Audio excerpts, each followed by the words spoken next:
Muchas gracias. Muchas gracias.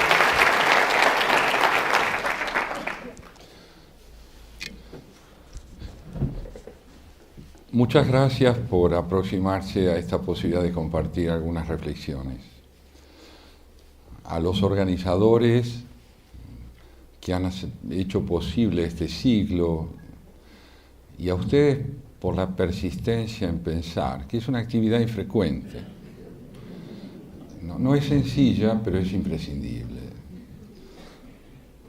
Justamente me atrajo, me llamó la atención el título dado al ciclo, ¿no es cierto? Temas de actualidad. La actualidad tiene una acepción dominante en nuestra comprensión. Solemos entender por ella lo que pasa ahora, es decir, lo que no pasó antes ni va a pasar después.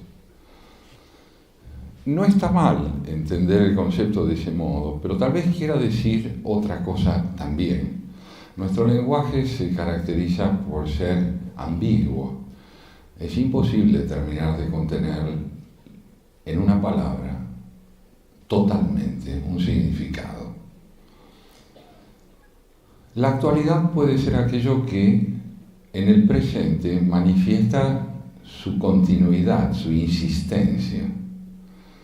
Si vamos a hablar de un país como el nuestro, no resulta fácil discernir con claridad qué es lo actual, si el pasado o lo que ocurre circunstancialmente y no vuelve a repetirse. Si hablamos de la actualidad en relación a una religión, por ejemplo, es altamente probable que llamemos lo actual solo a la forma que asume un contenido tradicional que persiste a través del tiempo, y no necesariamente a la renovación plena de sus contenidos.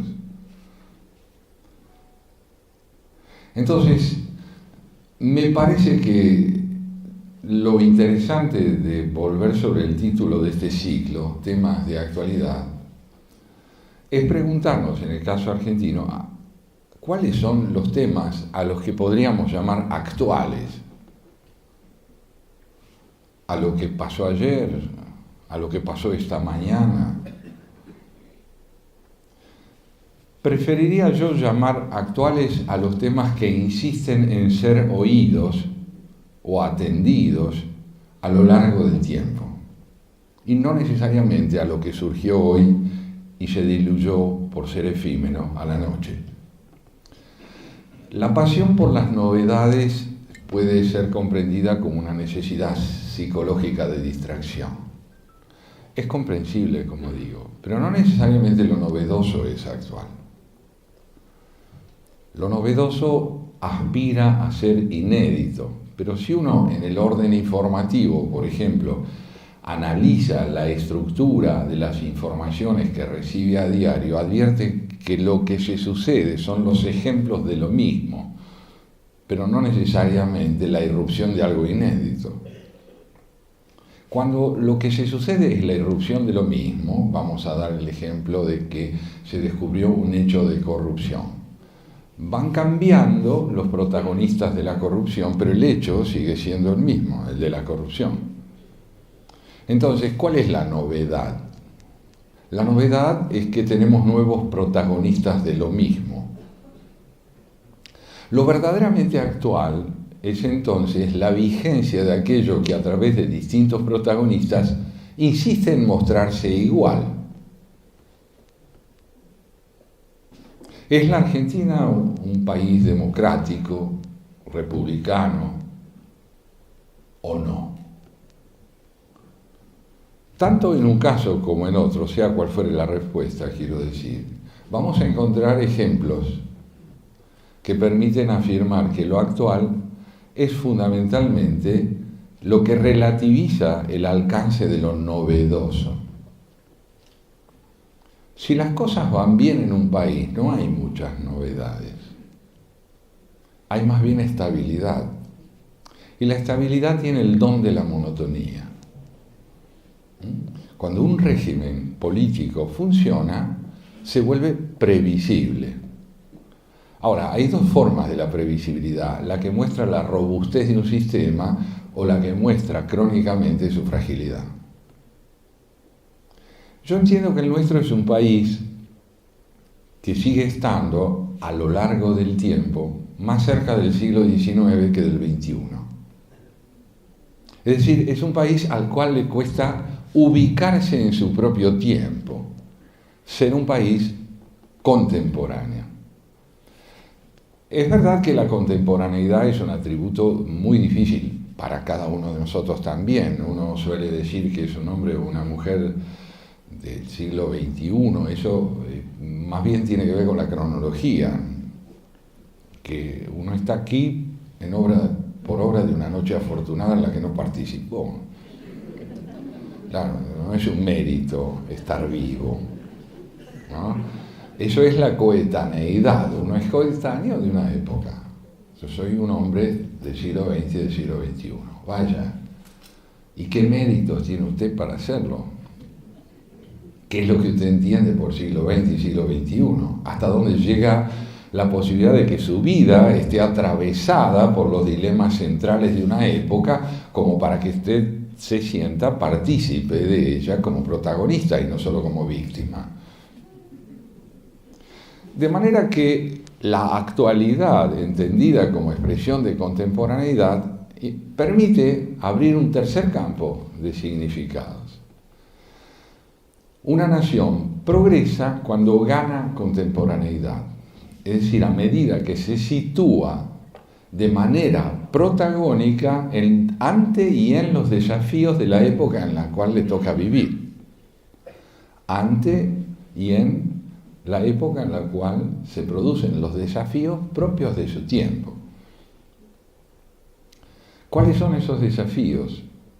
Bueno, Argentina está frente a un repertorio de desafíos, pero no son estrictamente contemporáneos. Son deudas contraídas impagas. Les decía yo antes, estimo que la Argentina es un país más cercano en el tiempo al siglo XIX que al XXI. Y que la gran tarea que nosotros estamos tratando de emprender desde hace mucho, con una insistencia que tiene mucho de patético y mucho de interesante, es la posibilidad de actualizarnos, es decir, de tener dilemas nuevos. Argentina tiene problemas graves, pero no tiene problemas interesantes. Los problemas graves son aquellos que atañen a lo irresuelto del pasado, que sigue persistiendo como irresuelto. Por ejemplo, la necesidad de vivir en un país en el cual exista el federalismo, es decir, la interdependencia equitativa entre lo que llamamos el interior y la capital, es una demanda que se le ha formulado, o nos hemos formulado los argentinos, desde el siglo XIX y sigue incumplida. Que siga incumplida quiere decir que si nos va bien, si ponemos mucho empeño, si tenemos suerte, vamos a saldar en el siglo XXI una deuda del siglo XIX. Lo que no está nada mal, está muy bien, pero claro, es como si no pudiéramos terminar de ocuparnos de lo que pasa hoy, porque hoy pasa ayer. Entonces, vamos a llamar personas con sensibilidad contemporánea a las que puedan comprender el repertorio de deudas contraídas con el pasado que siguen estando impagas, y a aquellas que puedan discernir, en la medida en que se saldan las deudas, cuáles son los problemas de nuestro tiempo, que es imprescindible que nuestro país encare y resuelva para poder ser llamado un país actual. Otro ejemplo más de lo que es la inactualidad vigente de nuestros problemas. Nosotros quisiéramos ser un país insertado en el mundo y reconocido como previsible, como un país discernible en lo que tiene de sujeción a la ley y demás. Eso es porque no lo somos. Ahora, ¿cuánto tiempo más necesitamos para llegar a serlo? Mucho. Mucho, porque hace mucho que insistimos en no ser contemporáneos en el orden de la inserción del país en el mundo. ¿Esto lleva al pesimismo? Sí, a quien no tenga responsabilidad cívica. El pesimismo está muy teñido de narcisismo, ¿no? Por ejemplo, suele la gente decir, pero ¿cómo puede ser que a mí me haya tocado vivir en un país como este? ¿Quién es uno? ¿No? Con toda modestia, ¿qué quiere decir que uno no se merece esto? Uno es su país. Y por lo tanto, lo mejor es situarse frente a los dilemas que arrastramos desde hace mucho con un espíritu laboral. Cuando el espíritu laboral atañe a los problemas del país se llama civismo. El civismo es la capacidad de contribuir mediante la propia energía y la propia capacidad de dilucidación a transformar lo que sucede en actual, en verdaderamente actual, en vigente. Problemas tenemos siempre, pero no siempre tenemos problemas interesantes, como les decía antes. Podemos decir entonces que un país progresa cuando descubre problemas nuevos, cuando es capaz de tener problemas que no tenía. La presunción de que uno está bien si no tiene problemas es un diagnóstico terminal sobre la persona, porque solamente un fallecido de antemano no tiene problemas. No se trata de no tener problemas, sino de tener problemas interesantes. Lo que un problema puede tener de interesante está en el modo como uno lo encara. Vamos a un nuevo ejemplo.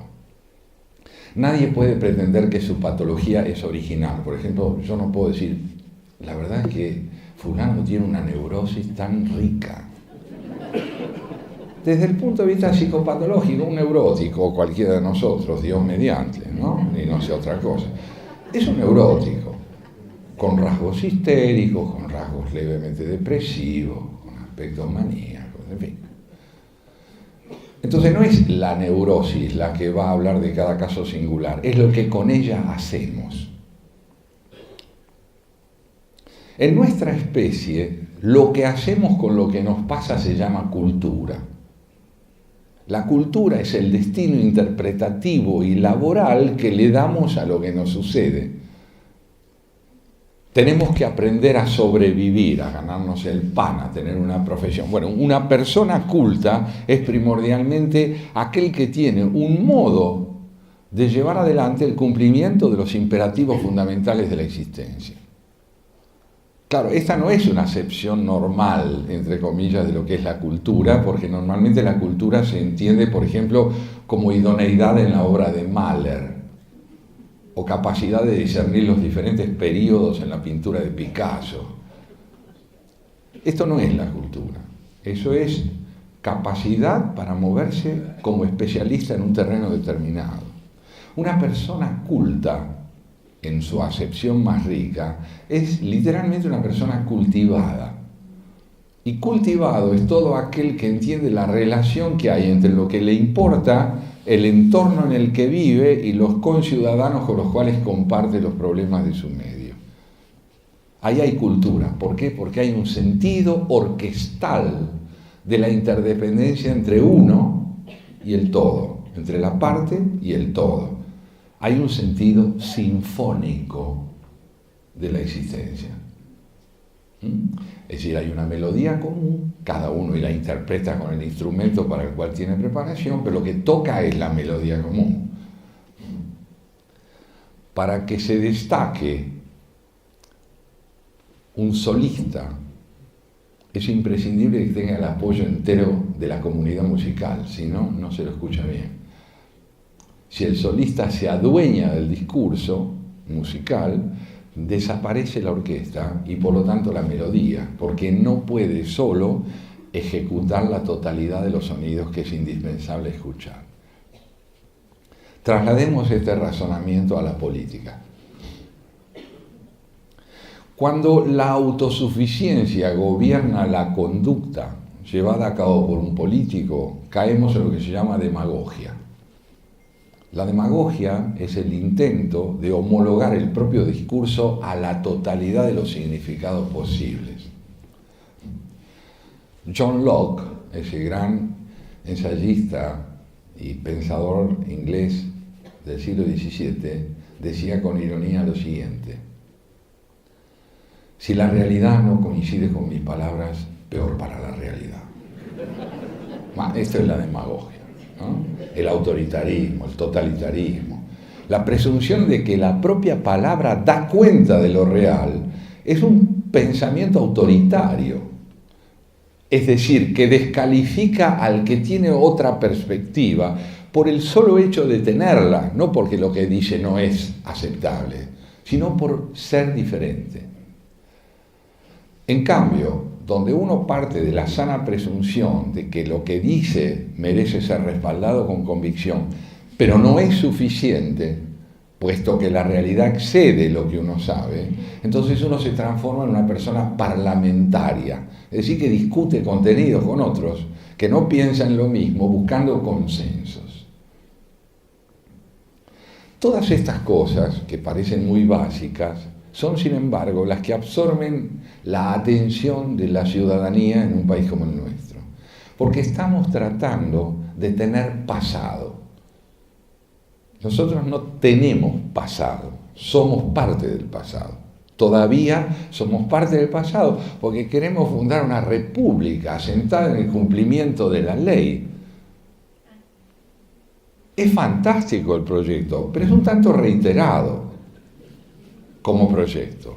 Su incumplimiento dice mucho de lo que es la política en un país como el nuestro y de lo que son los políticos y de lo que es la ciudadanía. Dice mucho, son espejos. Un país en el cual Juan Bautista Alberdi es un autor venidero, o sea, viene después de nosotros Alberdi. No, realmente lo que propone es un pensamiento que nos excede. Entonces estamos nosotros, después viene Alberdi y algún día será Alberdi un autor del siglo XIX. Pero por el momento los del siglo XIX somos nosotros. Él es un autor extemporáneo. Tenemos que lograr que Alberdi se transforme en un autor del siglo XIX, que lo podamos leer como alguien que aportó mucho a una realidad actual distinta de la que vivimos. Por lo tanto, la necesidad de actualizarnos, de convertir al nuestro en un país contemporáneo de los dilemas de nuestro tiempo, tiene que ser la meta de la educación.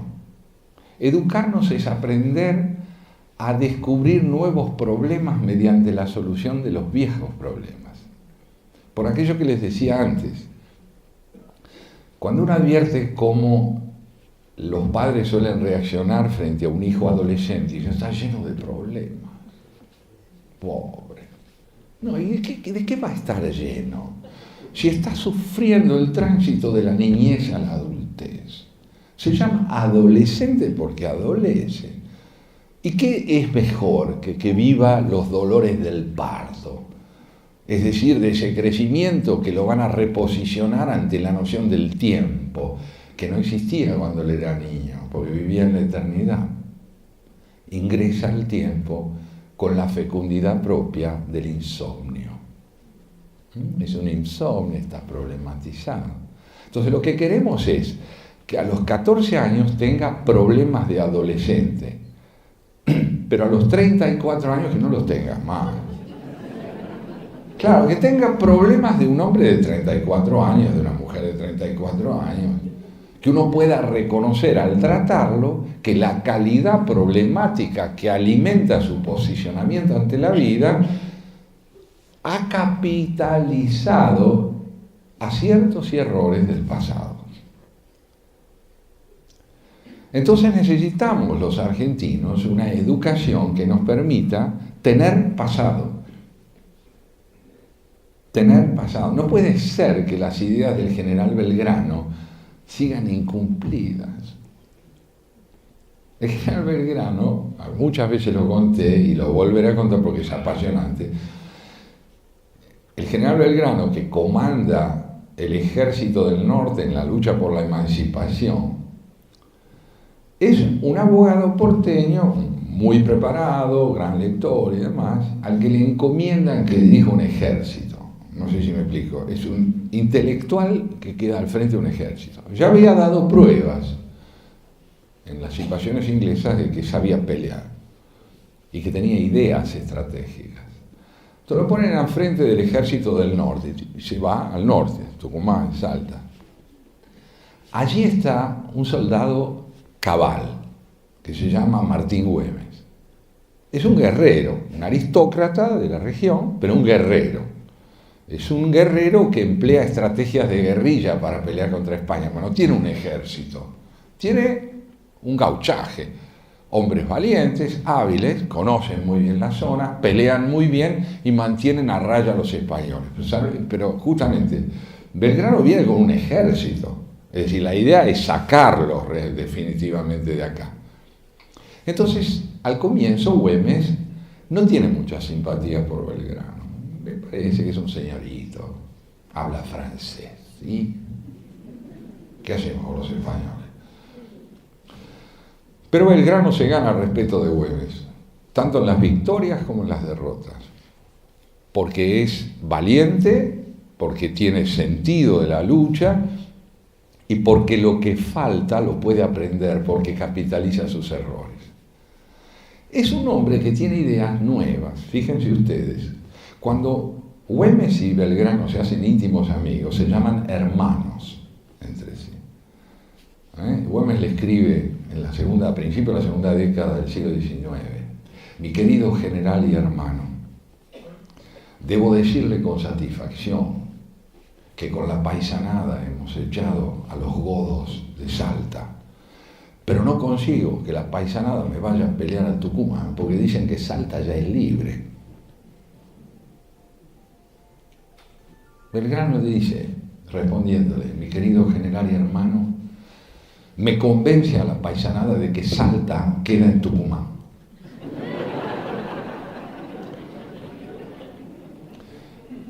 Este me convence vale para nosotros, todavía no estamos persuadidos de que Salta queda en Tucumán. Porque no tenemos percepción de la trascendencia del federalismo. Porque no tenemos sentido de las economías regionales.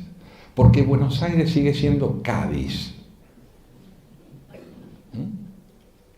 Y decide quién recibe y quién no recibe. Mucho más cuando el Estado se reduce al partido gobernante, que pasa a ser el que decide a quién le da y a quién no le da. La idea que tenía Belgrano en su cabeza a principios del siglo XIX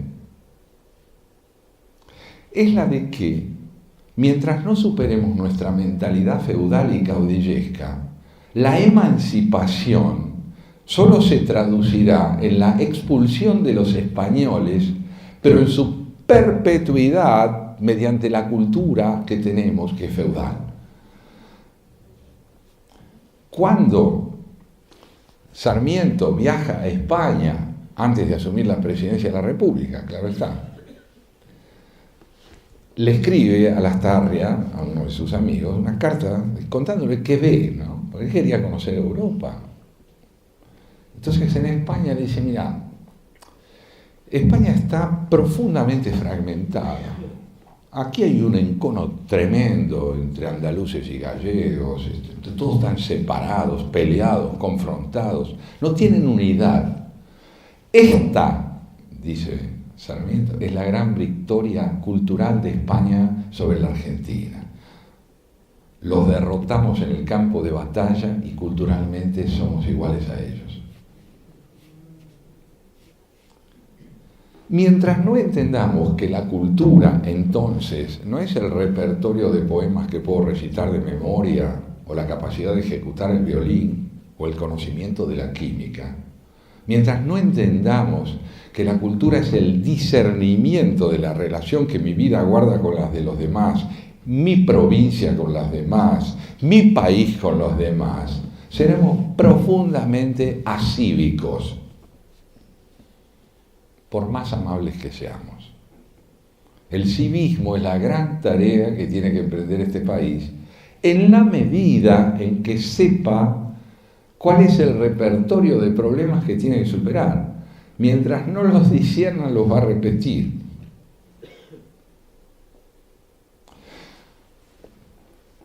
La importancia de esto es enorme. tiene que ver con la capitalización del fracaso.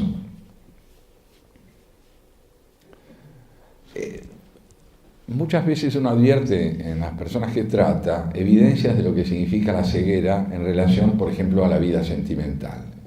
El señor se separó de su primera mujer porque realmente no se entendía con ella. Se casó con la segunda, que parecía distinta, y también se separó de ella porque realmente no era distinta, era muy parecida a la anterior. Y la tercera, con la que está saliendo ahora, no es tanto como yo creía. Ese señor no puede pensar en él. No es que le encontró 3 mujeres malas, es que está mal ubicado. Una modesta reflexión sobre la propia ineptitud es necesaria. Mínima, ¿no? Como para decir, bueno, algo debo estar haciendo yo para que no me vaya bien. Cuando se delega la responsabilidad de construir calidad cívica en un liderazgo unilateral, se promueve algo en lo cual Argentina tiene muchísima experiencia histórica, que es en la generación de caudillismos, es decir, de liderazgos personalistas que reducen las dimensiones del Estado a la omnipotencia del líder. Entonces la Argentina puede tener, como hace algunos años lo verificamos, una madre de 40 millones de argentinos. Dijo ella. Yo soy la madre, ¿no? Con todo el respeto debido a las madres, yo no quiero una mamá. Ya tengo mamá. Yo lo que quiero es una persona que le dé valor a su investidura.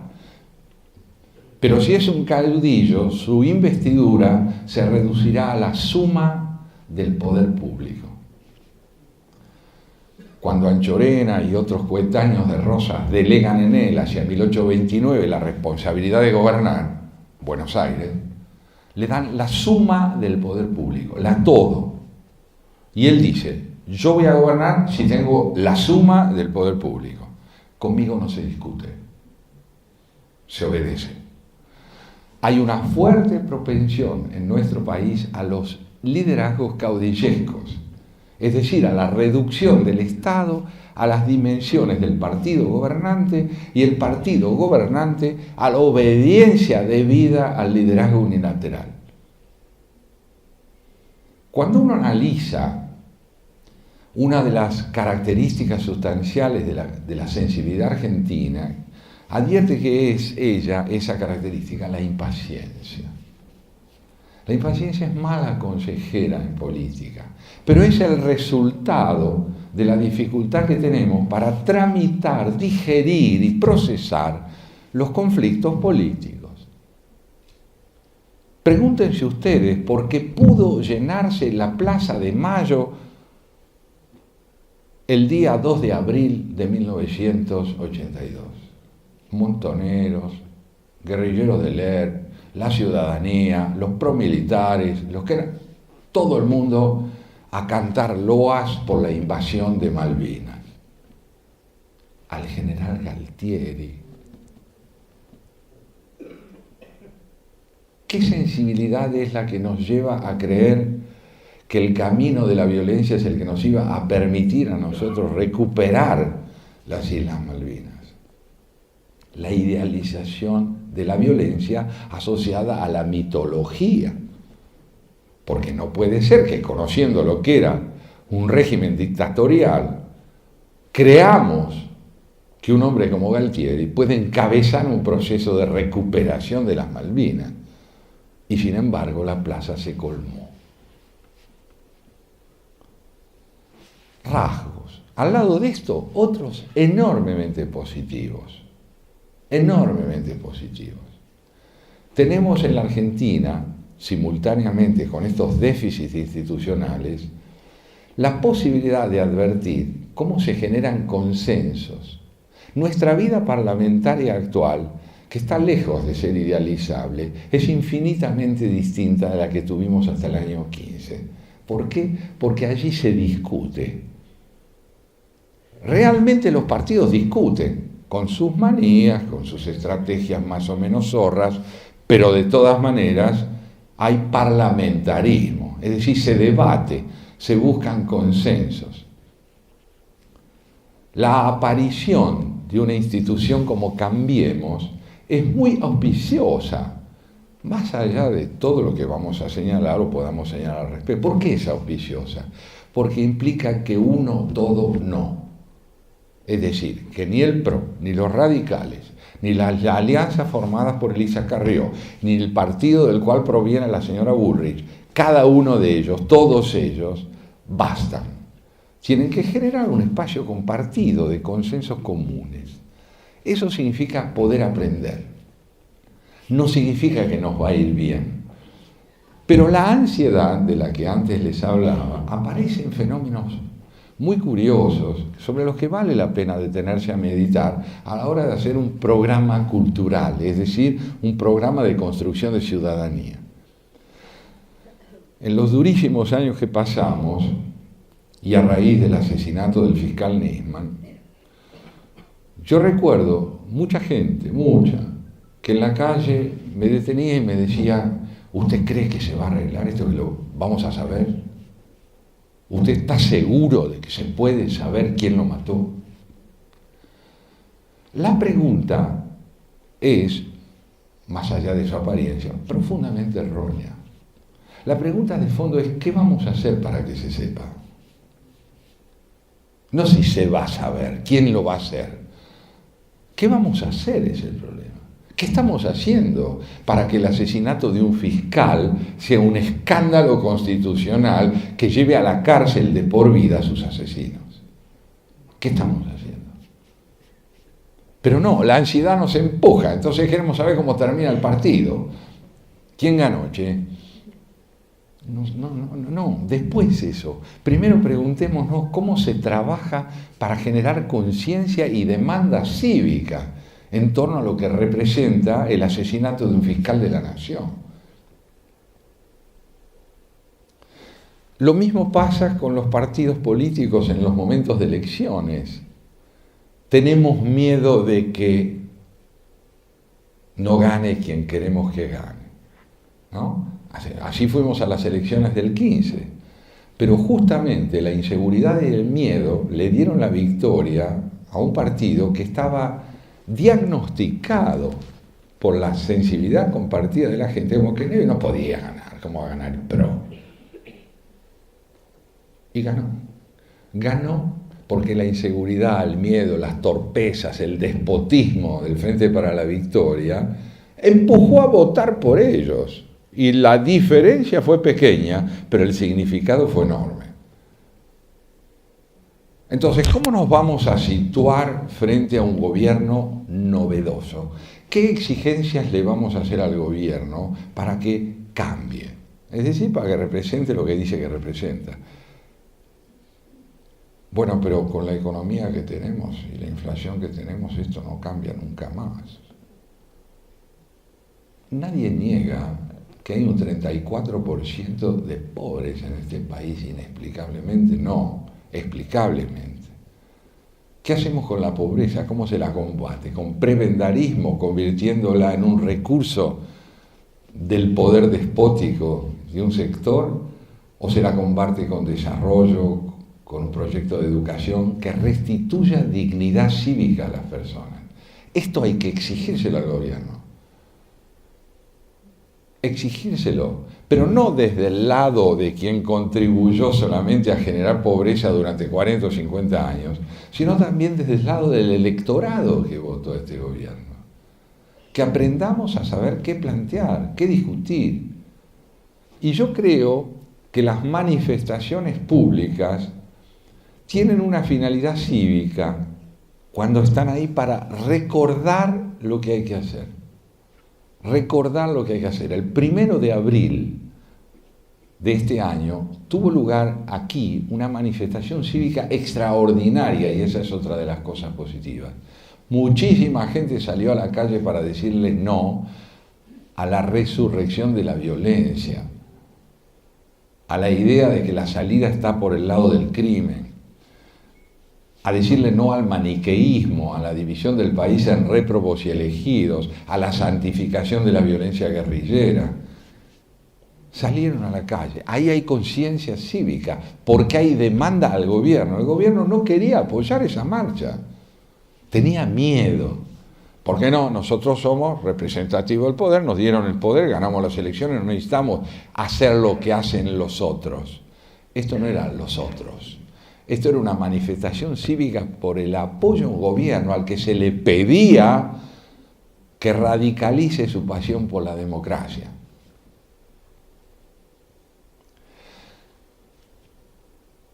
Todas las instancias del desarrollo político de un país como el nuestro se ven además sumamente complejizadas porque nos toca vivir en un momento en el que las contraposiciones muy drásticas entre democracias maduras y democracias inmaduras no es posible ya, ¿no? Yo no sé si ustedes vieron hoy o pudieron oír el discurso del presidente Macron al señor Trump. Es fantástico, ¿no? Lo pueden encontrar en internet. Macron le habla al presidente de los Estados Unidos a raíz de la renuncia del presidente a seguir integrando el plantel de naciones que luchan contra la contaminación ambiental. Entonces, al final de su discurso, que es muy firme, en la asunción que él hace de aquellas naciones y en nombre de las naciones que están decididas a combatir el calentamiento global, termina su discurso parodiando la afirmación de Trump. Ustedes recuerdan que la afirmación de Trump era: hagamos grande otra vez a los Estados Unidos, ¿no? Entonces él le dice, en el perfecto inglés, hagamos grande otra vez al planeta. Señor Trump, sepa que estamos decididos a hacer lo posible para hacer grande otra vez al planeta. Nos toca convivir con un país que está liderado por un hombre poco confiable para su propio partido, para la prensa de su nación, para quienes lo rodean. Es un líder mundial, ese país, en manos de un señor poco confiable. Las grandes democracias liberales de Europa están enfrentadas hoy al auge de la extrema derecha. Es verdad que Macron le ganó a Le Pen, es verdad, pero el crecimiento de Le Pen en las encuestas es espectacular, es mucho más significativo que el triunfo de Macron. Que haya ganado Macron es un alivio, pero el 30% de votos o más que obtuvo Le Pen está hablando del auge de una concepción primaria de la política en la cual la concepción demoníaca del adversario, los musulmanes, porque todos los musulmanes son la misma porquería, hay que echarlos a todos. Este tipo de pensamiento primario es absolutamente un pensamiento protagónico en la Europa contemporánea. Y a ello se une, por supuesto, las manifestaciones de una cultura bélica, como es la que representa el terrorismo, que está afectando hoy al mundo entero, en la cual se ha producido una transformación visceral del valor de la muerte. Normalmente las guerras se entablaban para dañar al máximo al enemigo y salvar la propia vida. Eso era combatir bien. Hoy en día hay que morir. El extremismo propone la muerte como un recurso de triunfo bélico. Entonces, donde no hay temor a morir, todo lo que se haga, se logre o no asesinar a personas, ciudadanos de cualquier país, todo lo que se haga para embestir contra la ciudadanía de Occidente, es un triunfo, aunque no logre un solo muerto. ¿Por qué? Porque lo que el terrorismo está llevando adelante en el orden mundial es la desarticulación de la trama de la vida cotidiana. Voy a darles algún ejemplo si no se entiende bien. Hace algunos años o décadas, cuando uno decía vamos a París, uno sabía dónde iba, o creía saberlo. Hoy en día París sigue siendo bastante parecido a lo que era, pero encierra la alternativa de que cuando uno vaya al supermercado a comprar un buen Bordeaux, termine aniquilado por un terrorista. Está ahí. Eso pasa. Eso pasa. Una amiga mía que vive en París me escribió una carta, no hace mucho, un correo, diciéndome, si vieras lo delgada que estoy, porque no voy más al supermercado.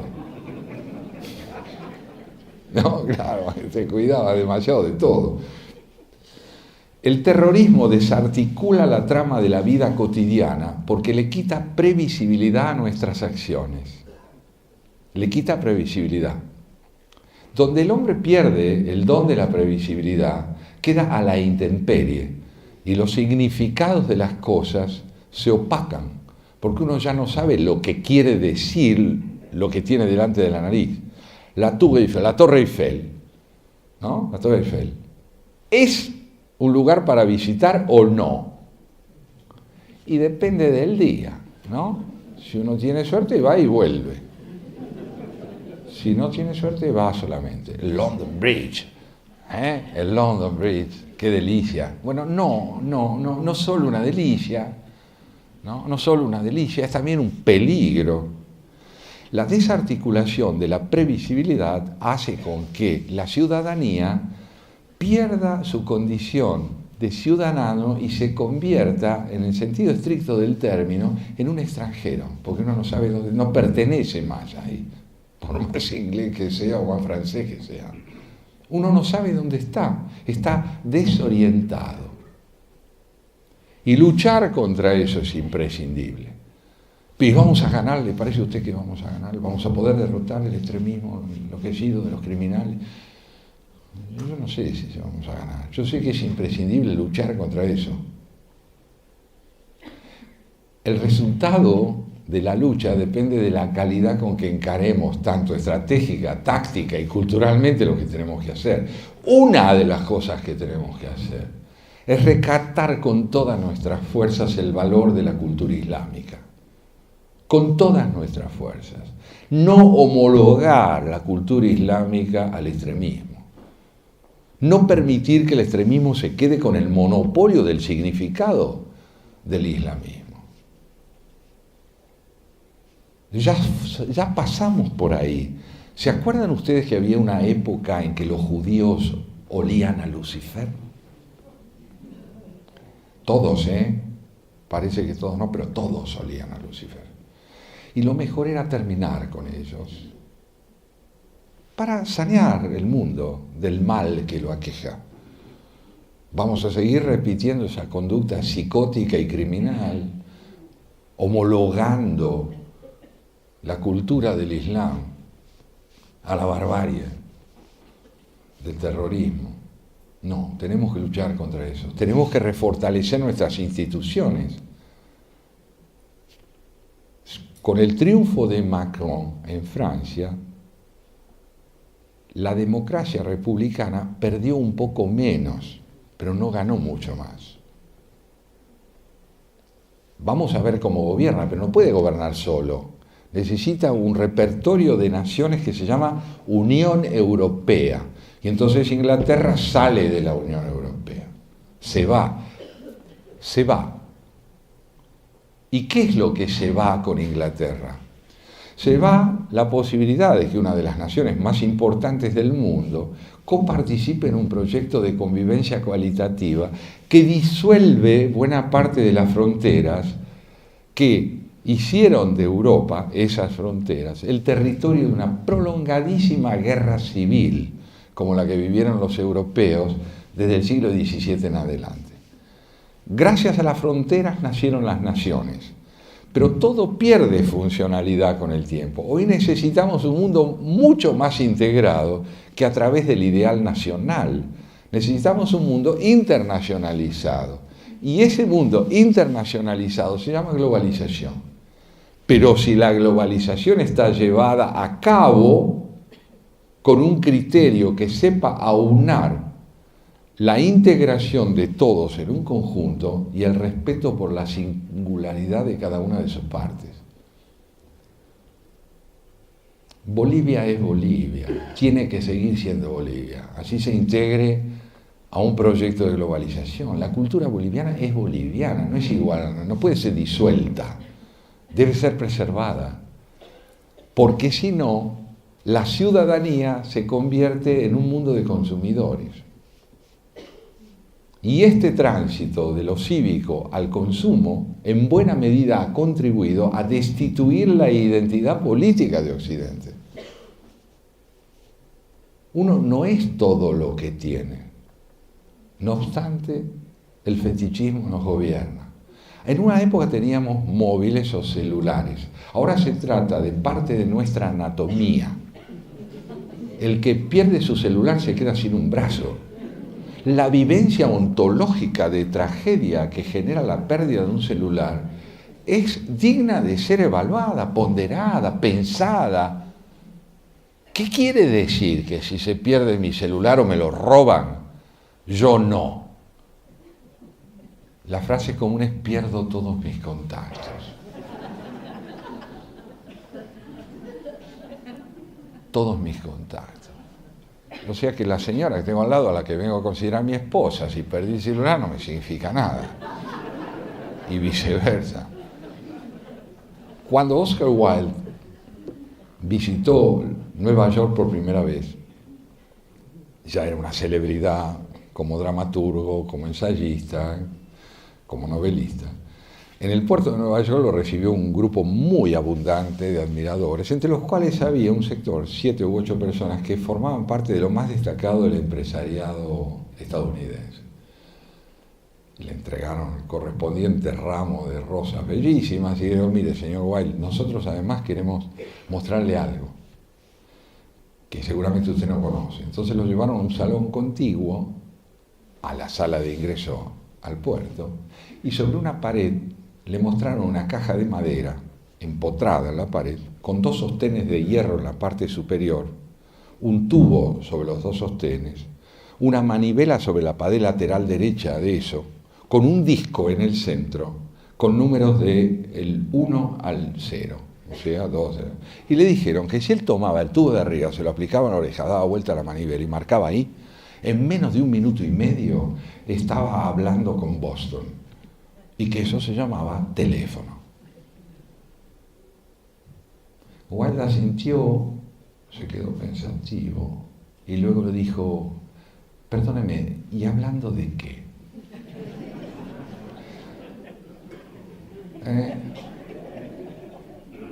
Disponemos de medios tecnológicos de vanguardia, pero nosotros ¿lo somos? ¿Somos gente de vanguardia? ¿Somos hombres y mujeres actuales?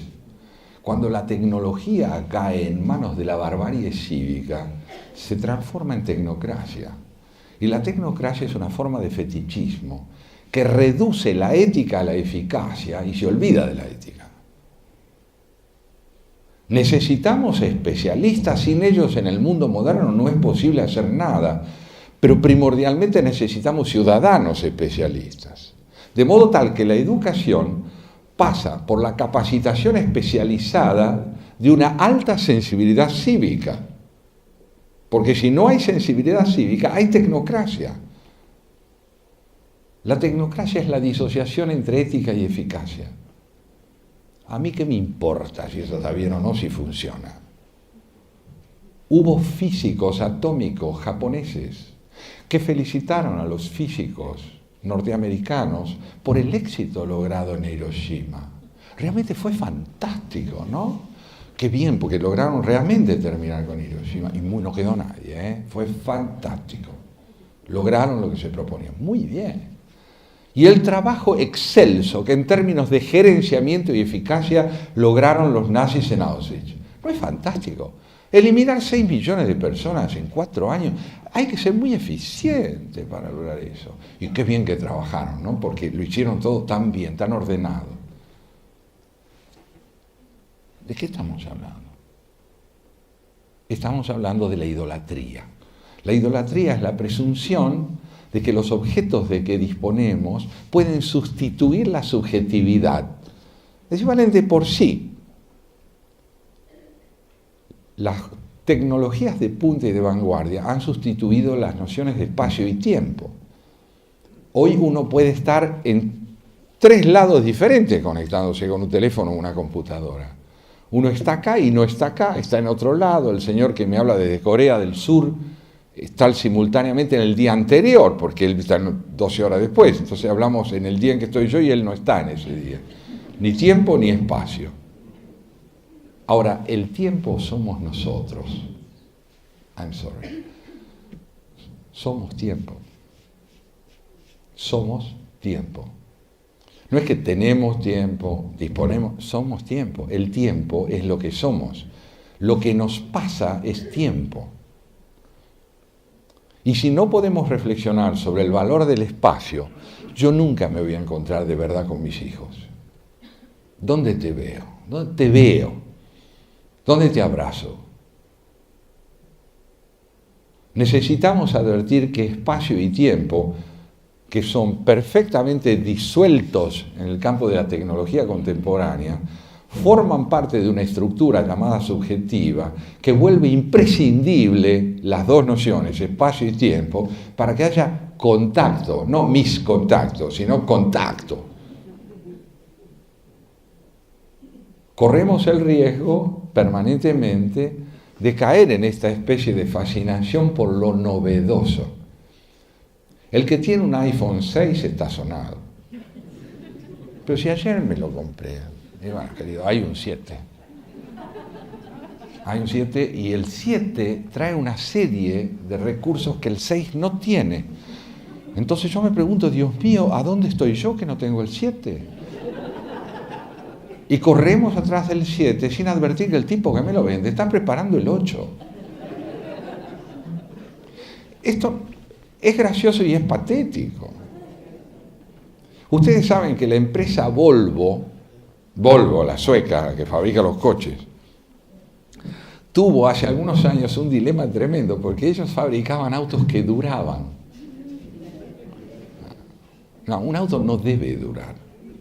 Tiene que durar 4 años, 3, y después hay que renovarlo para poder volver a sentir que uno está en la actualidad y que está al día, ¿no? Entonces los creadores del Volvo tuvieron que repensar cómo hacían para crear un coche más imperfecto que el que habían creado. Pero al mismo tiempo, fíjense ustedes, al mismo tiempo, tenemos con el tiempo otra relación problemática que deberíamos revisar mejor. Está prohibido envejecer. Ah, sí. Todos estamos igual que siempre. Te veo cada día mejor. Che, pero si parece que tuvieras 30 años menos. Esta conmovedora complicidad colectiva. Es una conmovedora complicidad colectiva, para que no hablemos de tiempo. Yo no tengo ningún inconveniente en tener 74 años. No tengo problema. Porque quiero a mis hijos, no tengo problema. Me encanta que tengan 30, 35, 40 años, pero para eso yo tengo que pagar un precio. Y estoy dispuesto a pagarlo. Entonces, ¿qué es lo que hemos hecho con el tiempo? Un simulacro, mediante una idolatría desmesurada de la juventud, a la que hemos convertido en sinónimo de eternidad. Ser joven es un imperativo. Nadie debe parecer lo que es. Nadie. Pero nadie. Ni los varones ya. No. ¿Qué es lo que tememos? ¿Qué es lo que tememos? Tememos que el tiempo nos construya.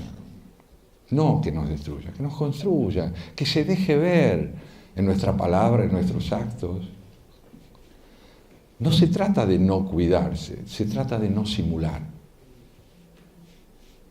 La simulación, cuando es una complicidad colectiva, genera una ilusión errónea, que es la de presumir que no nos pasa nada. Para uno no pasa nada. Y si no pasa nada, estamos perdidos, porque los totalitarismos y los dogmatismos son regímenes que tienen una palabra final, es decir, después de la cual no pasa nada. Dijo todo, hay que obedecer a todo, y no hay nada más que agregar. Entonces, la complicidad entre los recursos narcisistas, culturales, técnicos y los regímenes autoritarios es enorme. China, el país que aparentemente va a invertir la mayor cantidad de fondos en nuestro país para que podamos por fin ser confiables mediante políticas de desarrollo, es una dictadura atroz. tiene un partido único, y todos los empresarios que nosotros creemos que son independientes porque llevan adelante un modelo capitalista, son todos miembros del partido único.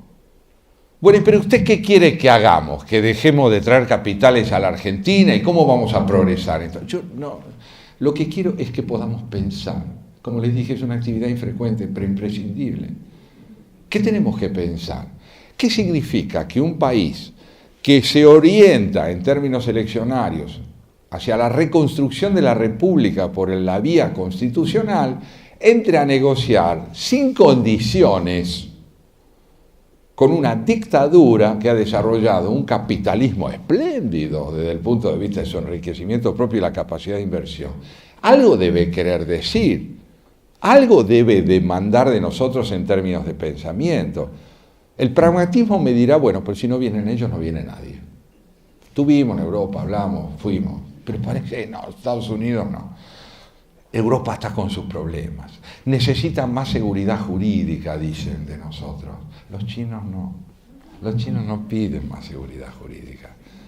Piden monopolio de todos los derechos a que da lugar la inversión. En Neuquén hay un dispositivo nuclear chino a donde no se entra, que fue negociado por la señora que era madre de todos nosotros. Es de China eso. Y ahora vamos a hacer nuevas fuentes de energía nuclear. ¿A qué costo ambiental? No tenemos otras prioridades. No, pero tenemos que recuperar la energía propia. Pero seguro que tenemos. Pero si se trata de apresurarse, hagamos el amor de pie, que es más rápido. Claro, si no perdemos tiempo. ¿Qué quiere decir esta premura, esta ansiedad, esta locura por venderlo todo o comprarlo todo? Tenemos que pensar. Tenemos que lograr que la política sea también un espacio de reflexión cualitativa, no solo operativa. ¿Es posible? No sé, es necesario. Es imperioso que lo intentemos. Es necesario que entendamos cómo se reconstruyen o se crean los partidos políticos que privilegien las políticas de Estado de mediano y largo plazo en el marco de un orden constitucional republicano. Las democracias republicanas son los regímenes más difíciles. ¿Por qué lo son? Porque la democracia republicana es un régimen de sospecha. Tiene tres poderes, fíjense ustedes, ¿no? El legislativo, el judicial y el ejecutivo, cada uno de los cuales tiene que acotar la suficiencia de los otros dos. Es decir, hasta acá, hasta acá. Este acotamiento nace de la convicción que tiene la sensibilidad republicano-democrática de que si al hombre se lo deja, va por todo. No sé si la frase le suena. Va por todo. Si el Estado se reduce a un poder único, omnímodo, que mantiene a los otros dos en estado de servilismo, el desenfreno de ese procedimiento termina con la posibilidad de la alteridad o de la presencia del otro. Entonces, en las democracias republicanas, los tres poderes tienen que tener autonomía e interdependencia. ¿Que eso es difícil? Y claro que es difícil. ¿Por qué tendría que no ser difícil? ¿Qué es lo que tiene lo difícil de malo? Bueno, pues lleva mucho tiempo, ¿no? La impaciencia irrumpe en todo. Estamos viviendo una posguerra en la República Argentina. Una posguerra. Tenemos millones de argentinos que han desaparecido como ciudadanos, y no hablo de los que produjo la represión terrorista del Estado ni los muertos que sembró la guerrilla. No, hablo de los que han perdido significación cívica, porque no tienen dignidad laboral, educación, salud. ¿Dónde vamos a encontrar aliento para emprender esto? Bueno, yo personalmente creo que la República Argentina, y el término república es excesivo para hablar de nuestro país todavía, la Argentina tiene un pasado que está colmado también de ejemplos verdaderamente auspiciosos. El propio Alberdi escribió en 1840, él tenía 30 años, un texto precioso sobre el porvenir de la República Argentina. En ese texto, él no tenía la vehemencia que tenía la prosa de Sarmiento, pero tenía la contundencia de la sutileza. Era muy sutil en su prosa. Entonces él dice, a diferencia de otros países, nosotros empezamos con un proyecto de emancipación hemisférica sin fines imperialistas, ¿no? Entonces se nos ocurrió, San Martín mediante, liberar al continente de la presencia española para que la Argentina fuera libre. En 1817 esta era una idea que no se entendía. ¿Qué tiene que ver Perú y Chile? Si son los Andes ahí. No, él partía de la hipótesis que, al igual que Belgrano, de que la interdependencia generaba autonomía al crear solidaridad continental. Entonces Chile y Perú tenían que ser libres para que la Argentina fuera un país independiente. En el país no lo entendía casi nadie, como ustedes comprenderán, además de las envidias que generaba todo esto, porque San Martín era sospechoso. Se había casado con una chica de la alta sociedad, por amor, se casó. Era necesario que diera algunas pruebas de pertenencia. No fue muy feliz en su matrimonio, es sabido, pero amó mucho a sus hijas y a sus nietos. Ahora, cuando él lleva adelante este proyecto de emancipación hemisférica sin fines imperialistas, Alberdi recoge eso, recoge la trayectoria de Belgrano, recoge la lucha argentina contra las invasiones inglesas y dice, ¿será nuestro país capaz de seguir con la grandeza que empezó? Y dice cómo hay que hacerlo. Dice, lo primero que tenemos que impedir, yo no estoy hablando de lo que parece pasado, pero es el pasado también, dice Alberdi, lo primero que tenemos que impedir es que haya en el país dos culturas, la cultura mediterránea, que está en el siglo XVI, y la cultura de la costa o del puerto, que es la que representa a Buenos Aires, que es la cultura del siglo XIX. Es la cultura cosmopolita, es la cultura del intercambio, del comercio, como solía decirse en el siglo XIX. No, hay que entender no solo que hay que modernizar al interior, sino que hay que ver qué aporte puede hacer el interior en términos de modernización con la cultura que tiene. Sarmiento no pensaba así, Sarmiento era muy drástico con lo que él llamaba el interior. Él creía que era la barbarie y que esto era el refinamiento, aunque también sabía que los unitarios eran federales y viceversa. Pero lo que es cierto es que Alberdi se plantea la necesidad de generar interdependencia entre lo que se llama el interior y la capital, porque de lo contrario no va a haber nación. Donde impera el fragmento no hay nación. Hay nación donde la interdependencia impera. La interdependencia en el orden enunciativo se llama Constitución Nacional, que es un texto que les aseguro que se puede leer. Lo que pasa es que es más difícil encarnarlo, representarlo. Es decir, ¿usted conoce la Constitución Nacional? Sí, me pasa. A mí me pasa. La Constitución Nacional es como cuando uno habla de un gran autor. Ustedes saben que George Steiner fue uno de los más grandes ensayistas, lo es aún, está muy viejito, de lengua inglesa, que dice que hay dos lectores de Shakespeare. Está el erudito, al que si uno le pregunta si leyó a Shakespeare, va a decir efectivamente los 127 sonetos y las 36 tragedias, también las dos comedias. Y después está el lector que se arriesgó a convivir con Shakespeare. Y uno le pregunta, ¿usted lo leyó? Y él baja los ojos, suspira. Sí, me pasó. Me ocurrió. Esta cicatriz me la hizo él. Estoy tocado por él, porque al leerlo descubrí que yo ya había sucedido y que el moderno era él. y que yo soy una tautología respecto de lo que leí. Estoy conmovido por lo que leí porque me constituyó, me permitió discernir mejor qué quiere decir la palabra yo y sobre todo qué quiere decir nosotros.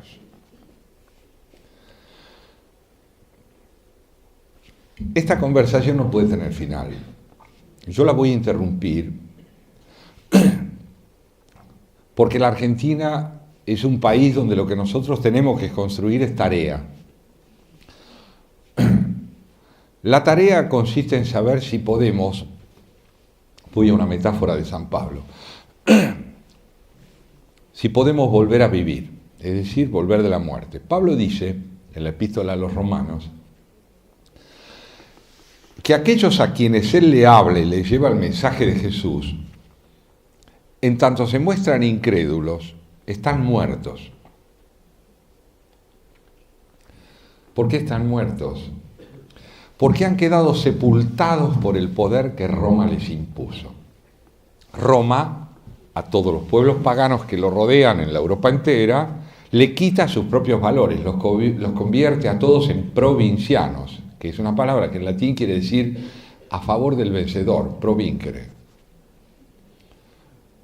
Cuando uno es provinciado, tiene dueño. Tiene dueño.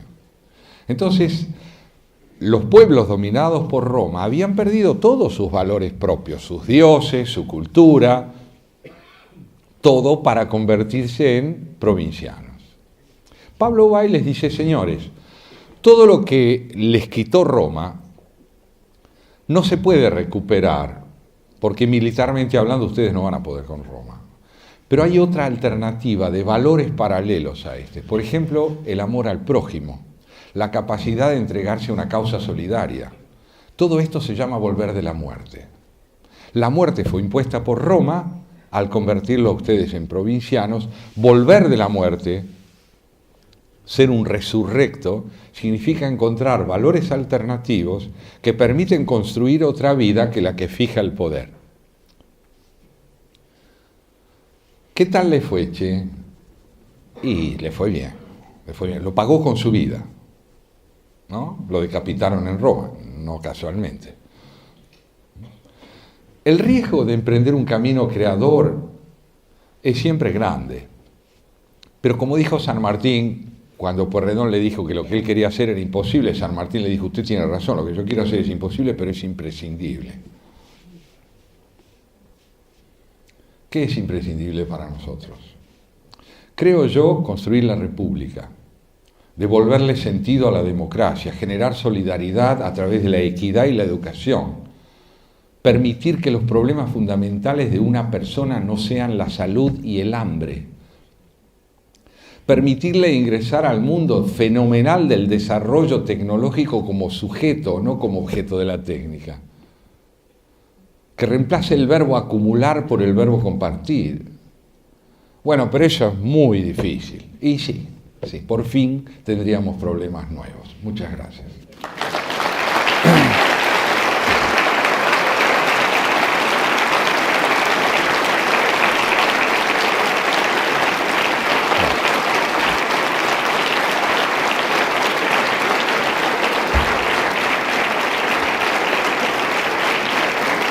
Muchas gracias.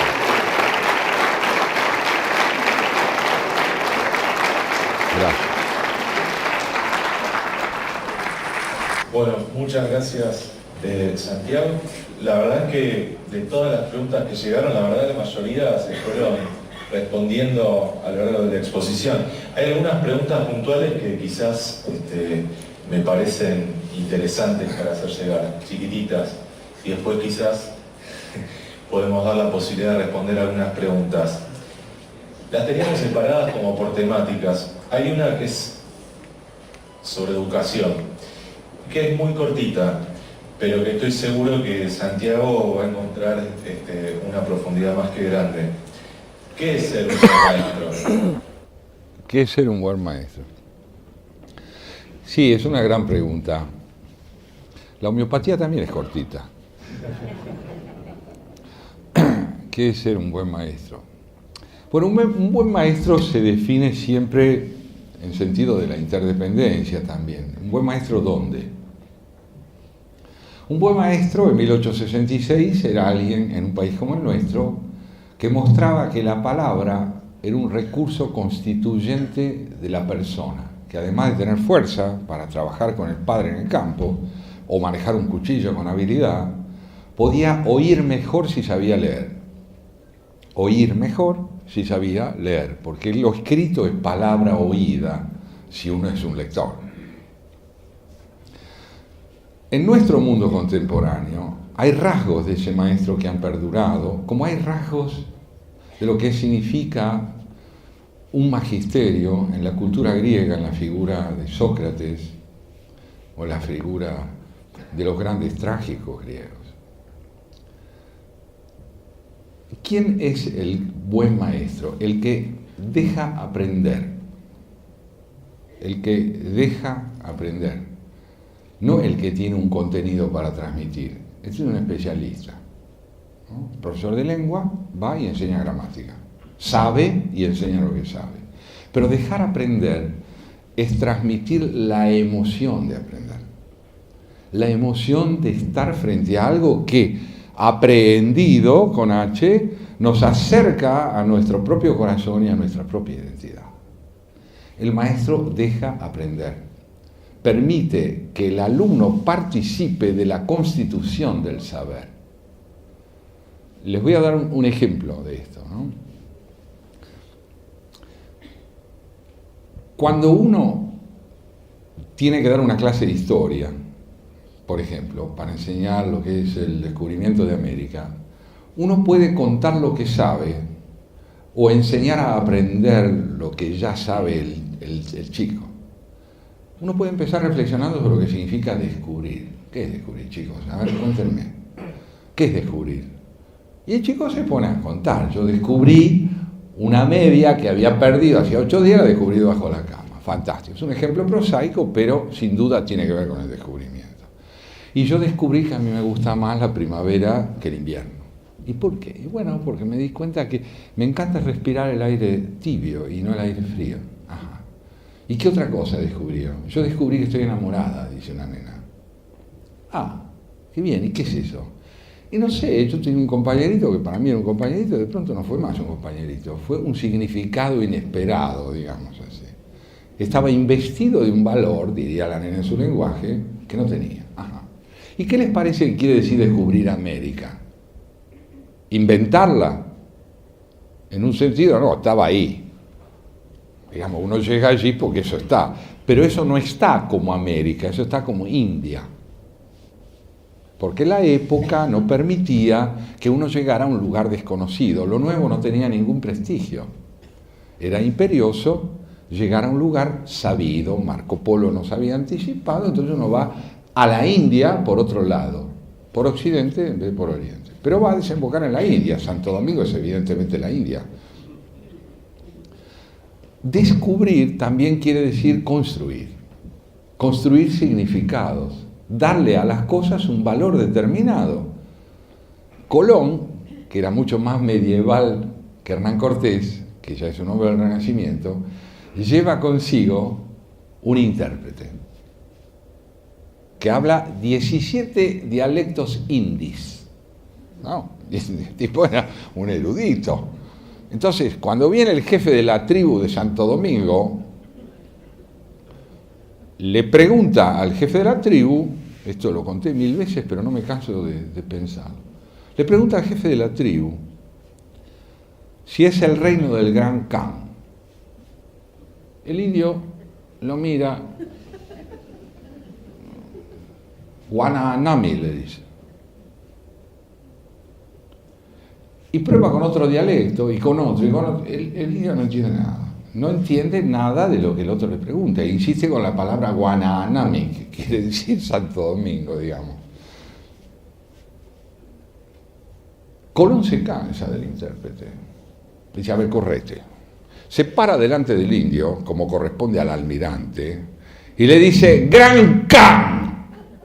El indio retrocede con los ojos desmesuradamente abiertos y le dice, Entonces Colón se vuelve hacia el intérprete y le dice, ¿vio? Eso no es enseñar. Eso es el reverso de la enseñanza, porque el temor opera ahí como elemento de persuasión. Enseñar es el despertar el entusiasmo de un chico por descubrir lo que uno le dice, no por cubrirlo. Entonces un maestro es fundamentalmente el que comparte la emoción de aprender. Si no se comparte la emoción de aprender, lo que se aprende responde al principio de obediencia de vida.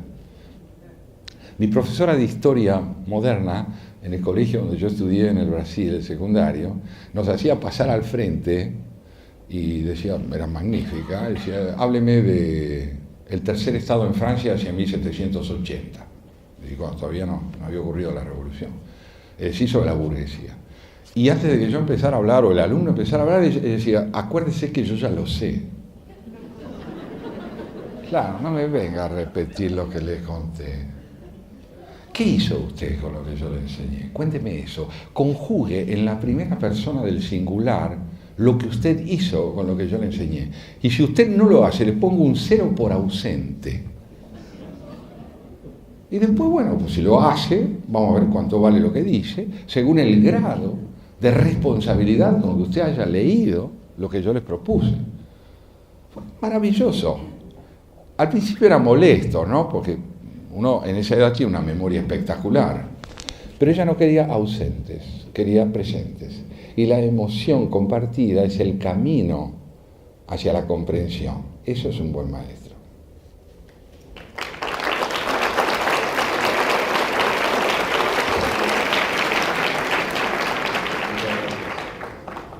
¿Qué consejo le gustaría que todos los que están acá puedan darle a los jóvenes que quizás tienen una perspectiva de vida por futuro y ven una situación del país determinada?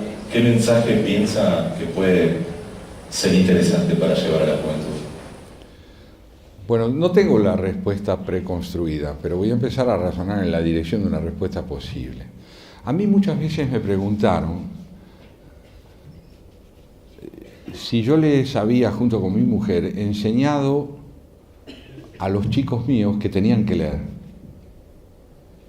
Usted me imagina, usted es un escritor, su esposa es una investigadora, entonces le enseñaron a los chicos que hay que leer, ¿no? Yo nunca le dije a mis hijos que lean nada. Vivían en una casa donde leer era lo habitual. Entraban al living de casa y veían a un papá o una mamá leyendo. Y entonces se sentaban con su librito a leer, para estar juntos. Y cuando nos interrumpía decíamos, mira, si no es muy urgente, si no te estás haciendo pis, esperemos. Un ratito termino de leer esta página, después conversamos. El primer buen consejo que uno le debe dar, me parece a mí, a un joven, es que tiene mucho que aprender de él, no que uno tiene mucho para enseñarle. ¿Por qué tiene mucho que aprender de él? Porque lo quiere escuchar. El paso inicial para entablar con un joven un vínculo de aprendizaje es oírlo. Ver qué quiere, qué le pasa, cuáles son sus valores. Y entonces nace esa cosa maravillosa que se llama el diálogo, es decir, la razón compartida. Así que vos crees que habría que hacer una revolución general donde no quede vivo un solo delincuente. Ajá. Vos sabés que yo creo que no. Pero no porque esté a favor de la delincuencia, ¿no? Sino porque yo creo que la delincuencia es una práctica que no cede con los muertos. Del mismo modo que la violencia no cede con la derrota del enemigo, y del mismo modo que no vas a terminar con el machista castrando a todos los machistas. Hay algo en la cultura que exige pensar qué es la repetición, por qué para vos tener una computadora es más importante que dialogar con otro. Aquí viene el ejemplo magnífico que me contó un alumno de 30 años. El tipo está sentado con su amigo en el café, ventana del café. Y el pibe está con la computadora conversando con una chica con la que quiere salir, ¿no? Están tratando de entablar una relación por Facebook. Este amigo de mi amigo, al parecer, era muy hermoso muchacho. Entonces pasa una chica y lo ve. Y se queda cautivada por él. Que es precioso. Y mi alumno le dice, che, mirá qué hermosa piba, te está mirando a vos. Y dice, no, yo estoy con una chica ahora. ¿no? Con todo respeto por el amigo, la computadora y la prosperidad del vínculo que pudo haber tenido con la chica de Facebook.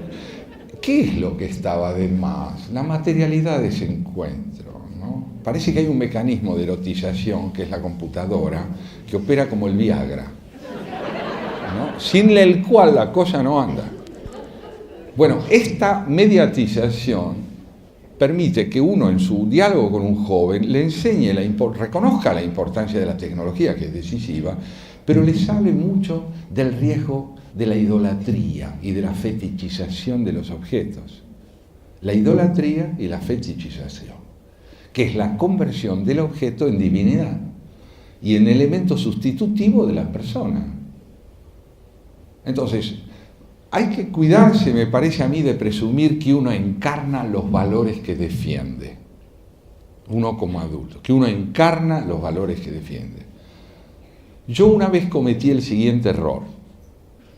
Mi hijo ingresa a la adolescencia, 13 años, atraviesa ese torbellino enloquecido que es esa edad, y yo me acerco a él, padre moderno, y digo, Dieguito, vení, mira, yo te quiero decir algo. Yo entiendo que vos estás en una etapa difícil, pero yo no tuve nunca un hijo adolescente.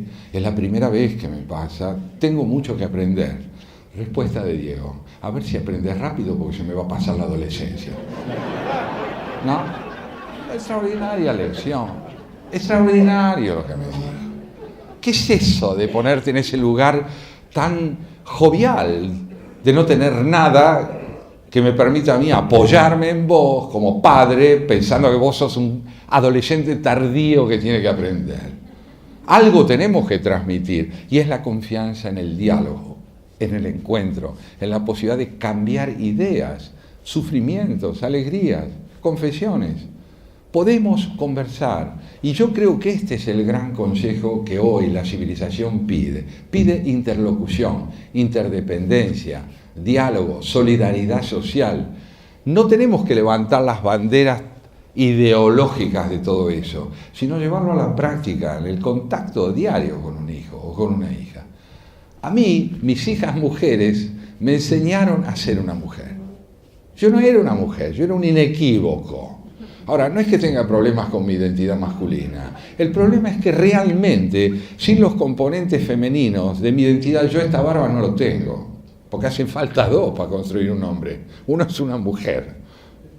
Entonces, con las hijas mujeres, los varones tenemos mucho que aprender y viceversa, ¿no? Hay posibilidades infinitas de ceder la palabra para generar interlocución.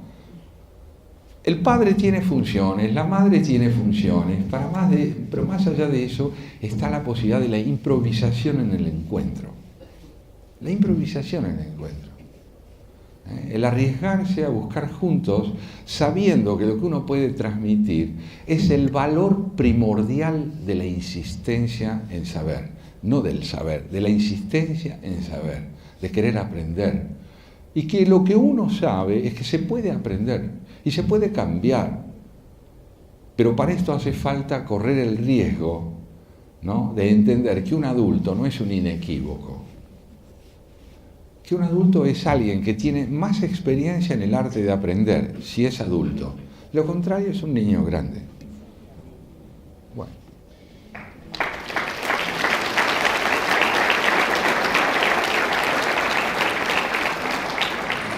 Bueno. Una última pregunta, algo que sobrevoló un poco la conversación, la charla que usted dio, pero que hoy, en estos días, es más que interesante quizás volver a preguntarse, ¿no? ¿Qué opciones piensa que tiene la comunidad internacional, la comunidad de repúblicas, en el nuevo panorama sobre el cambio climático?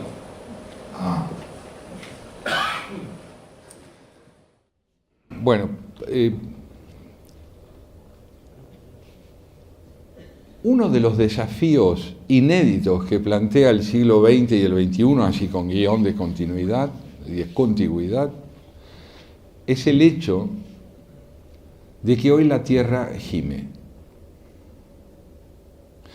Durante toda la modernidad, es decir, en el periodo en que en Occidente se extiende, digamos así, desde el siglo XIV hasta el siglo XIX inclusive, la Tierra fue concebida como objeto de dominio.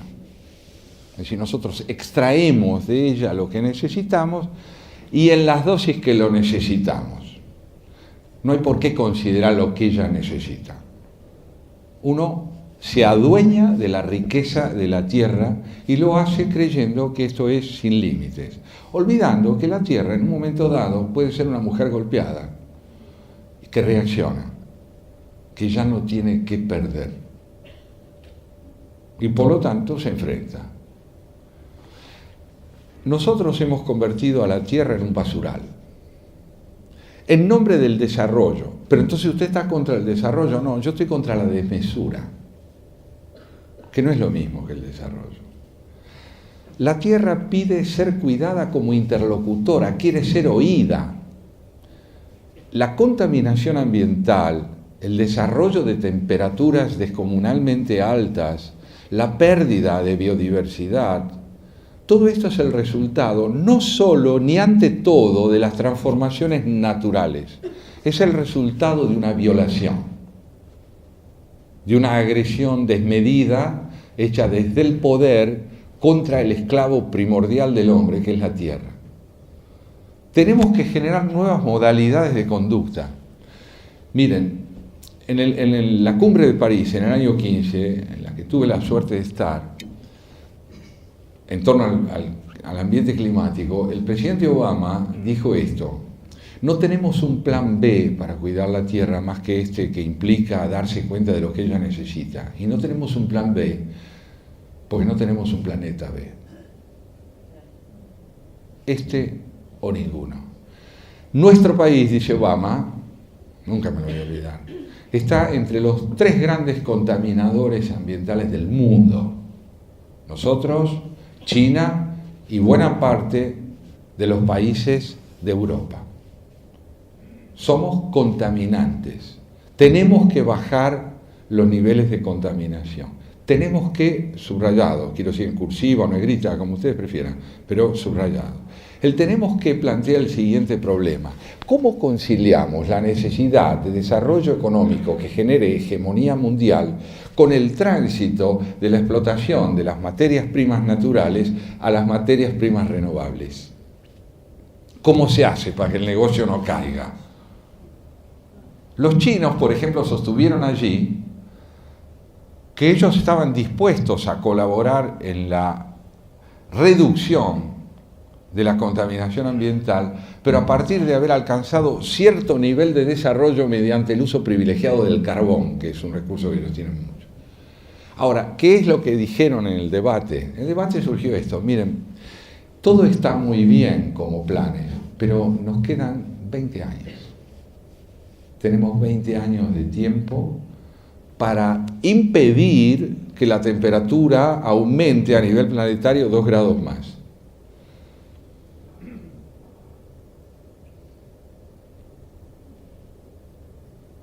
No tenemos tiempo. No queda tiempo. No queda tiempo para que China siga desarrollándose así, o los Estados Unidos cambien de presidente con un proyecto como este. ¿Y qué vamos a hacer? No sé. La vida en el planeta no va a desaparecer. La del hombre podría ocurrir que desaparezca. A nosotros nos resulta inverosímil la muerte humana. Más verosímil nos resulta la muerte personal dentro de todo, ¿no? Cuando uno acepta que puede envejecer, cosa que habitualmente no pasa. Pero si uno lo aceptara individualmente, diría que uno es alguien que puede morir, pero que la especie desaparezca ingresa al campo de la percepción lógica, pero no vivencial. ¿Por qué no puede desaparecer si una vez apareció? Ahora, ¿quién es el hombre? El hombre es el enemigo de la tierra, porque la concibe como objeto de dominio, solamente. Tenemos que aprender a concebirla como interlocutora. Métale porque quedan 20 años. Dice, transitar del uso del petróleo y el carbón a las energías renovables puede ser un buen negocio, y de hecho empieza a evidenciarse que lo es. Pero perder hegemonía mundial, ese es el enigma. Es el enorme desafío que tenemos. Si podemos advertir que somos huéspedes de esta casa, o somos los despóticos dueños de cada uno de sus cuartos?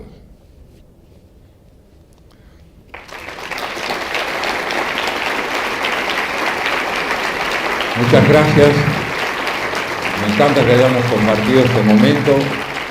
Y si ustedes me preguntaran si estoy cansado, les diría que no, estoy profundamente conmovido por el interés que la mirada de ustedes tradujo en esta noche. Mil gracias.